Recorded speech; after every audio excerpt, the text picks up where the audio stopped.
Good afternoon and welcome. My name is Victor Muyakani and this is KBC Channel 1 Lunchtime News. In our news today, President Uhuru Kenyatta is today expected to preside over the issuance of 65,000 title deeds to residents of Meru County as part of the ongoing efforts to end land titling problems. Meru County has promised to set up a lands bank which will enable those with title deeds to use them as collateral in accessing credit to spur investment and development in the area. After the fanfare at Kinoru Stadium during the celebration of the 55th Madaraka Day, the President will spend a second day in Meru County today as he holds various meetings in the area. The President will preside over the issuance of title deeds in the county as part of the ongoing reforms in land titling. The over 65,000 title deeds will be issued to residents of Egembe, Imenti, Tigania East and Tigania West. Meru Governor Kiraitu Murungi has hailed the issuance of a title deeds as a major boost to Meru's effort to become an investment hub. Murungi says the county government will establish a lands bank in a bid to spur investment and development. The event coming 3 days after the President issued another 50,000 title deeds to residents of Embakasi in Nairobi County. John Jacob Keria, The Lunchtime News.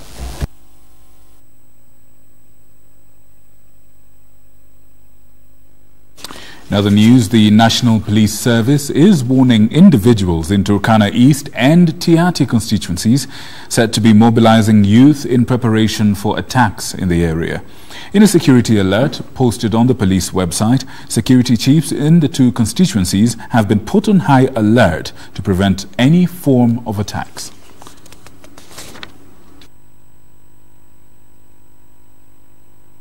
Are mobilizing the youth in readiness for a clash. For this reason, police are therefore warning against such attempts that are likely to lead to unnecessary loss of lives and property. Security personnel in the area have since been put on high alert and have been urged to step up surveillance to deal firmly with any individual or group of individuals bent on breaking the law. There have been constant clashes in the area, mainly in Kapedo, said to be rich in minerals, with a section of ladies being accused of trying to translocate the local population to benefit from the proceeds of the resources in the area. About 300 Kenyans from Liboi in Garissa County have fled their homes to the neighboring Somalia after unknown people kidnapped a popular sheikh in the area. Dadaab Member of Parliament Dr. Mohammed Dadie claims that, locals ran away after police refused to track the kidnappers, who were said to have been heavily armed. Dahie now wants the government to take action on police officers who refused to provide security to locals as he pursues the return of those who fled. About 300 people, many youths from border of Liboi, have crossed to neighboring Somalia in fear of their security after a popular sheikh and a number of people were kidnapped by unknown people said to have been heavily armed. Wale watu tunataka warudi, lakini sisi ile kitu tunataka ni hivi. Pana DCC take note. Sisi tunataka hawa watu na wananchi wa hapa leo tunataka assurance kutoka ofisi yako ya kwamba zile vitendo zimetendeka hapa awali haziwezi kutendeka tena. Locals are said to have been turned away from a local police station after they reported the incident, forcing them to flee their homes for fear of the return of the gunmen. Naomba wale serikali security walikuwa hapa, wale wako hapa kwa sababu ile upelelezi nilifanya hawasaidii wananchi, kwa hivyo watolewe waletewe wengine, sababu wanaharibu uhusiano baina ya askari ya hapa na wenyeji raia hapa Liboi.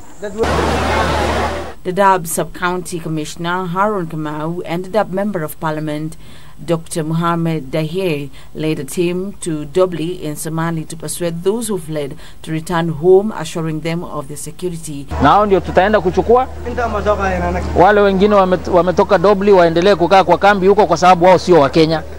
Dahir, in the meantime, wants action taken against a senior police officer in the region who refused to assist his constituencies when they reported the matter. Kituo hichi cha polisi inatakiwa iwe na relationship ile mzuri kabisa na wananchi wa hapa. Lakini bahati mbaya, relationship ya polisi na wananchi hapa is same. Huyo OCS atolewa hapa. Na si kutolewa, atolewa hapa na apatiwe disciplinary.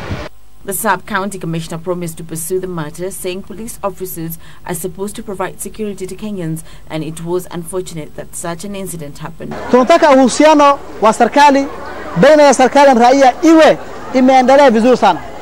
Tunataka kuchunga amani. Wale mmesema mambo ya OCS na uhusiano wenu na yeye, tutafanya kitu. Police station ni ofisi kama ingine tu. Police station wa ofisi ya dawlada la ruh mara. Hufai kuzuiwa na mtu kutoenda. Police station ni ofisi ya serikali.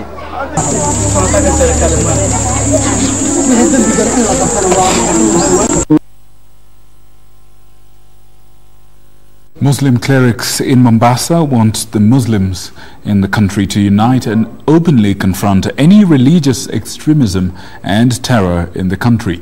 The Sufi Supreme Council of Kenya, Secretary General Sheikh Omar Said, says that Islam is a religion of peace, and those using religion to propagate violence are people with twisted ideologies out to tarnish the good name of Islam. Muslim faithful are being challenged to denounce radicalization and exercise religion tolerance and work for unity. Sufi Supreme Council of Kenya Secretary General Sheikh Omar Said Omar noted that Islam was peaceful religion, one which does not condone terrorism. Hatujaona kunyanyaswa, hatujaona kudhulumiwa, bali tunaona ni uwiano mzuri, ni ushirikiano mzuri, ni tangamano lilokuwa zuri. Naishi since miaka kuanzia Kenya iwe Kenya hadi leo. Wapi Muislamu amedhulumiwa? Wapi kumevunjwa msikiti kaingia mtu asema vunja msikiti? Hakuna kusaliwa hapa. Waislamu hawana, they don't have freedom to worship in this. Sheikh Omar implored on Muslims to take up the challenge of ridding the world of radicalization to save the future of humanity. Sheikh Omar reiterated that Islam is a religion of peace and that those using religion as a justification for violence are people with twisted ideologies out to achieve their own agenda. Anzeni vita ndugu zetu Waislamu, wale masheikh, wale ndugu zetu ambao kwamba leo wanatembea na ideologies mbaya kwamba Waislamu ndio ndugu na Waislamu, lakini kama si Waislamu, they are not our brothers and sisters, so wherever you get them, kill them. Ama wewe choma kanisa, hiyo those are not teachings from the Holy Quran. Do not go and mislead people and mislead ummah while using the proof from the Holy Quran. Sheikh Fatil Muhammad urged the youth to reject extremism and instead seek to gain proper Islamic knowledge and guidance. Linus Moshigadi for Channel 1 News.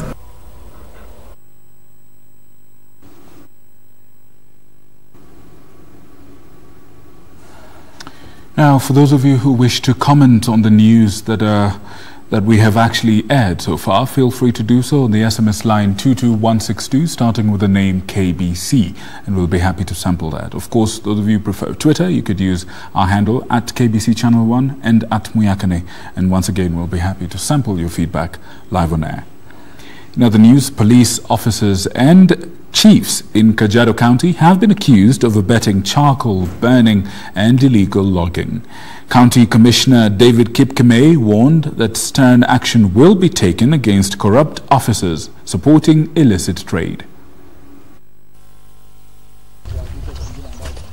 Administrators have been pointed as the biggest beneficiaries of the charcoal trade in Kajiado, and scrupulous traders are said to be working in cahoots with the administrators to evade arrests, and trucks intercepted ferrying charcoal are then released in unclear circumstances. Based on the allegations, Kajiado County Commissioner David Kipkemei is warning those who will be found condoning the illegal trade that they will be in for a rude shock. Nataka tukue serious kutoka kwa officers ya county, officers ya forest, officers ya ofisi yangu, because now tukiona inazidi kuendelea tunaenda kwa source. The county commissioner claimed police officers manning roadblocks along Namanga Road are allowing charcoal transport business.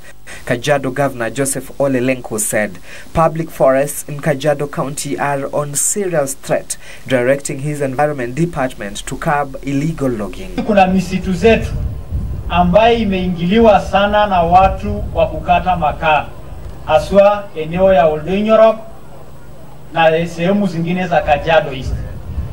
He claimed that his office had information that motorbikes are now being used to ferry sacks of charcoal to waiting lorries stopped strategically along Namanga Road. Administrators wa eneo hiyo, viongozi wa hapo kama chiefs wetu na administrators wa county watawajibika kuhakikisha kwamba ukataji wa hizo misitu imesimamishwa, otherwise hatua itachukuliwa kwa uhusika.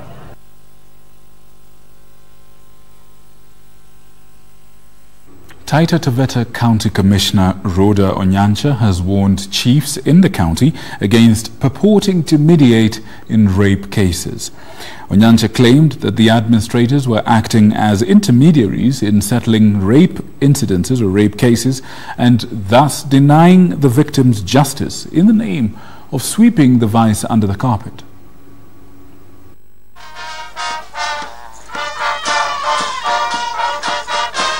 Taita Taveta Commissioner Rhoda Onyancha says rape cases are on the rise in the county, yet many victims are denied justice in the name of culture. Msichana wako amenajiziwa, mke wako amenajiziwa, nyanya yako, na hakuna jambo, hakuna kile tunafanya kama jamii.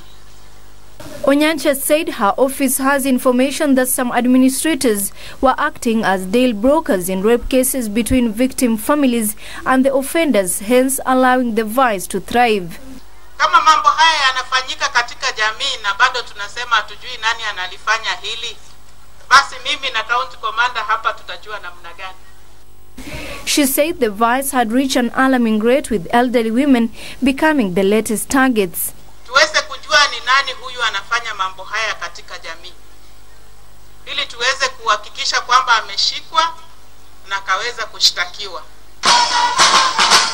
She now urged the police to pursue a gang said to be behind the spate of rape incidents in the area and bring them to book. So chiefs, ningependa mlichukulie hilo na muweze kuhakikisha kwamba wale wote wanafanya haya, iwe ni kijana, hata kama ni kijana yako, usipomshika upeleke ndani, atageukia hata mabibi yake ambaye ni mama yako. For Lunchtime News, I'm Kaltun Jama.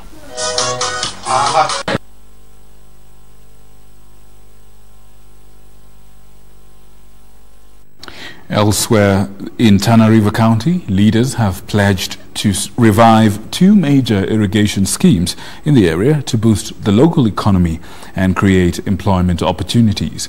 Of course, these leaders said that once the function of the projects are up and running, or rather once the projects are functioning properly, they will improve food production in the country and the county in particular, and end the eternal or perennial dependence on relief supplies.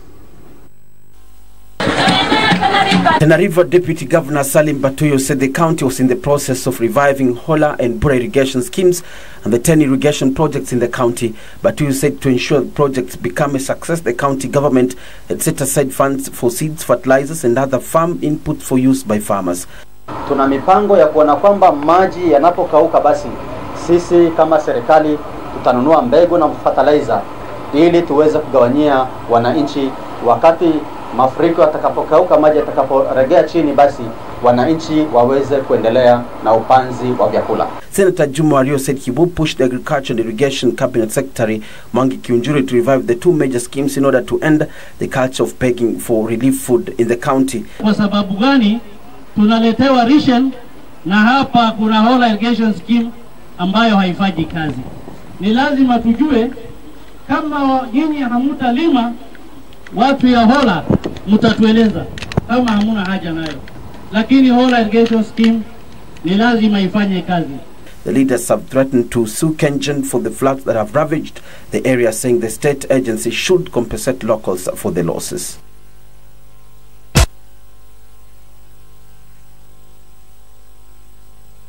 We now take a short break. We'll be right back after this.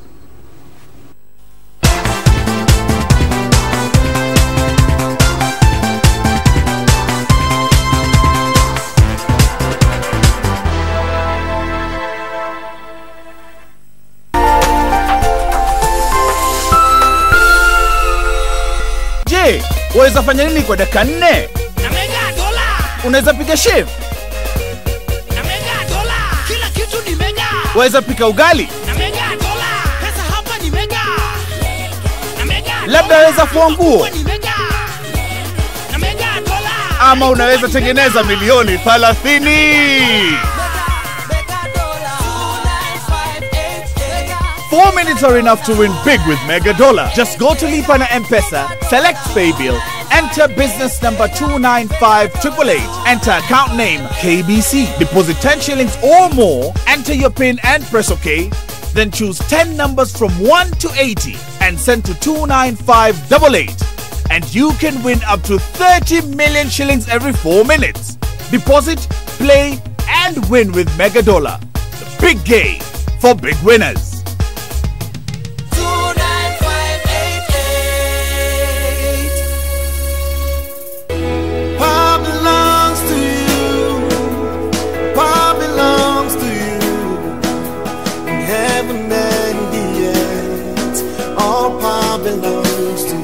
Hold my destiny, so I can look with eyes of faith to what will come.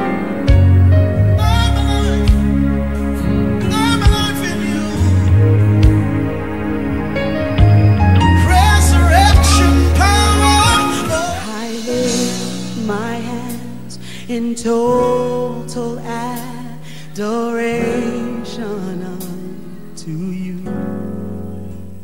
OMG, Jill, umerudi?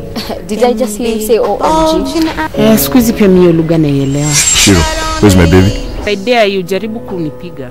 Mike, apologize to Shiro now. Or else what? Don't you dare raise your voice at me. Why are you rattling with everyone? It's simple. I call it the Joel's effect. Now tell me, what jobs does my dad tell you to go and do for him? You really want to know? I wonder how your friendship with Jill will be like when she finds out that you're the one who took out her uncle. You wouldn't dare rat me out to jail, Paul. How do you even live with all these things happening? Unishingiaje hizi mastaff zote? Paul, I'm the string that puts all this together. Fresh.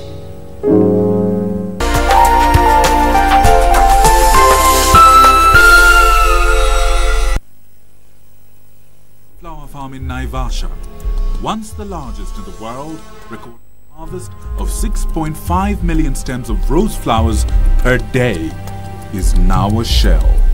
It is part of statistics of what flower farming in Kenya, and in particular Naivasha, is likely to become in a few years.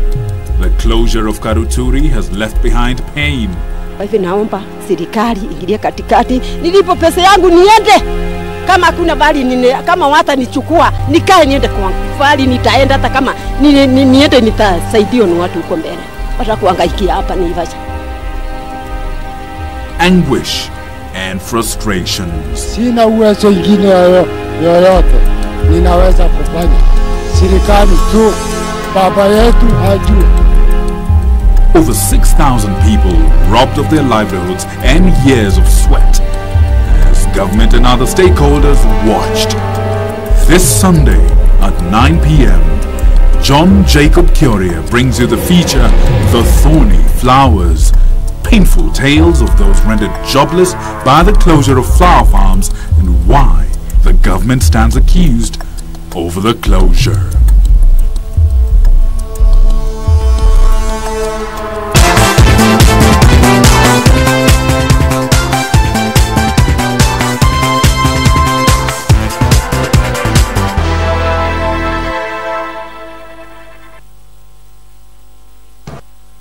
Welcome back. In other news, a senior police officer in Samburu County is being accused by locals of alleged harassment of the locals in question. The area leaders led by the women representative of the area, Maison Leshomo, want the officer removed from the county, accusing him of constantly intimidating locals and the business community in the area. Samburu County leaders are now accusing a senior police officer in the area of harassing residents with no apparent reason.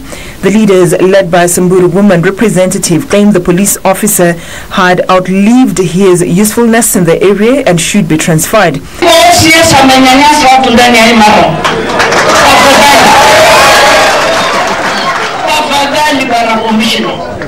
Mimi nakuomba msifikirie mimi siko hapa, hakuna kitu sijui, na mimi niko kwa serikali ndani ya roho yangu. Lakini tuangalie, mtu hawezi tembea akifika saa anaangaisha watu, anaangaisha maduka, anaangaisha mabaa, anaangaisha sijui nini. Kama tatizo mbaya inaweza kufanya wengine waose, kwa nini tuendelee ikiwa tunaomba na kitu kidogo sana? Hiyo mtu achie. The leaders pleaded with the county commissioner John Korir to ensure the officer leaves Samburu. Hatutaki mambo ya ethnicity, hata kama ni viongozi. Saa ingine lazima tuaddress maneno kabla haijakuwa kitu kubwa. Lazima haki itendeke, lazima justice itendeke. The leaders also want the government to recover livestock stolen from Suyan village 3 months ago. They said security officers had the capacity to recover the stolen animals if they wanted. Hawa watu ambao wanategemea hiyo mifugo hawana kazi, hawana mshahara. Na ng'ombe yao yote imeenda na kila kitu imeenda. Hawa watoto wana commissioner sasa wanafanya nini? Hawana kitu ambao wanakula, hawaendi shule. Serikali yetu na security team wako na capacity ya kuchunguza ile iliyofanyika, ya kuchunguza nia hata ya viongozi wengine, ili kuhakikisha kwamba haitamea kuwa kitu kubwa. Brenda Zeda Rodido, Channel 1 Lunchtime News.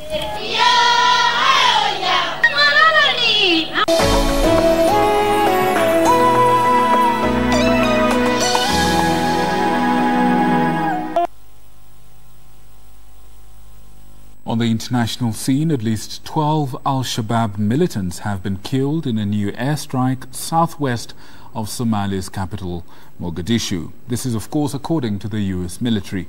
The U.S. Africa Command said that U.S. forces carried out an airstrike in coordination with the federal government of Somalia.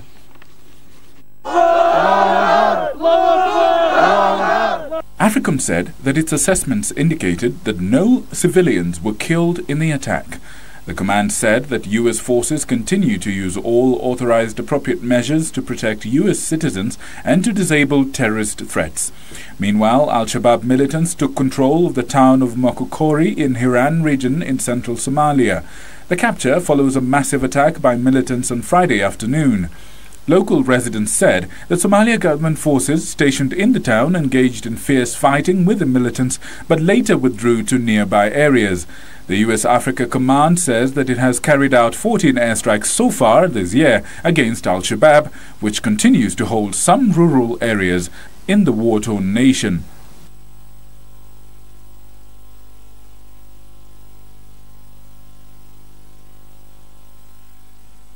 U.S. President Donald Trump's summit with Kim Jong-un, the leader of North Korea, in Singapore on the 12th of June is back on. This is, of course, a week after it was scrapped. Trump made the announcement after talks with a senior North Korean envoy in the White House. General Kim Yong-chol delivered a hand-delivered a handwritten letter from the North Korean leader to President Trump. Trump at the first said the letter was very interesting, but later said he had not yet opened it. He also said the issue of formally ending the Korean War would be on the table in Singapore. However, Trump cautioned that the summit might not achieve a final deal on the North's controversial nuclear program, saying that it will be a process even though they've already started building positive relationships. The historic meeting between Trump and Kim Jong-un would be the first between certain U.S. and North Korean leaders. President Trump has offered to help rebuild the North's economy if it scraps its nuclear weapons. Kim Jong-un says he is committed to denuclearization in some form, but his precise demands are unclear. Earlier on, North Korea had said that it would pull out of the summit, accusing the U.S. of reckless statements and sinister intentions. Trump, on the other hand, cancelled the summit, blaming tremendous anger and open hostility from the North.